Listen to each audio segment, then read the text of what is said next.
యెషయా గ్రంథము 43వ అధ్యాయం 19వ వచనం. ఇదిగో నేను ఒక నూతన క్రియ చేయుచున్నాను, ఇప్పుడే అది మొలుచును, మీరు దాన్ని నాలోచింపరా.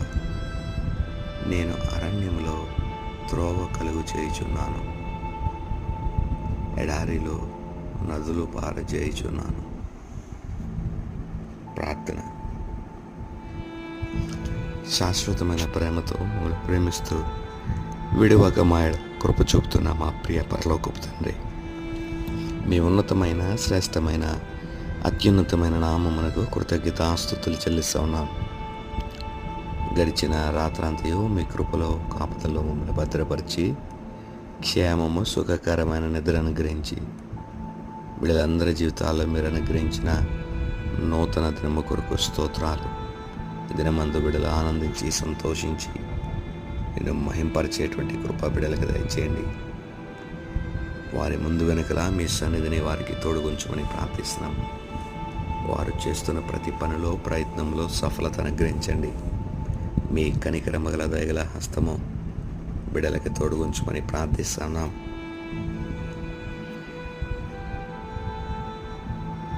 మీ బలిష్టమైన రెక్కల నీడన బిడలకునైనా మీరే ఆశ్రయం కల్పించండి. మీ కృపచేత బిడల్ని బలపరచండి, సాక్షులుగా వాడుకోండి. వారు నాయన తలపెడుతున్న ప్రతి పని ప్రయత్నాన్ని సఫలపరచమని ప్రార్థిస్తూ ఉన్నాం. మీ దగ్గర హస్తాలకు బిడలను అప్పగిస్తూ ఉన్నాం. మీరే బిడల్ని దీవించి ఆశీర్వదించి మీ కృపలో బిడల్ని భద్రపరచండి. నాయన క్షేమాన్ని దయచేయండి, మేలుతో బిడల్ని తృప్తిపరచండి. మీ ఉన్నత ప్రణాళికల ఉద్దేశం చిత్తం పరిపూర్ణంగా బిడ్డల జీవితాలు నెరవేర్చమని ప్రార్థిస్తాం. వాక్యంలో మీరు సెలవిచ్చినట్లుగా నూతన క్రియ బిడ్డల జీవితాల్లో మీరే జరిగించమని ప్రార్థిస్తా ఉన్నాం. నేను అరణ్యంలో నేను త్రోవ కలుగు చేస్తానని, ఎడారిలో నదులు పారు చేస్తానని వాగ్దానం చేశారు.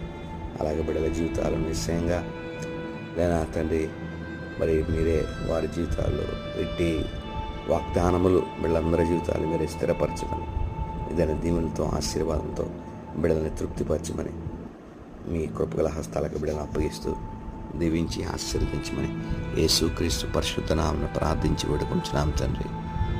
ఆమేన్. తండ్రి, కుమారుడు, పరిశుద్ధాత్మ త్రియేక దేవుని దీవెన కాపుదల సంరక్షణ బిడ్డలందరకు వారి కుటుంబాలకు ప్రభు కృపా సహాయము తోడైండి సంరక్షించి నడిపించునుగాక. ఆమేన్.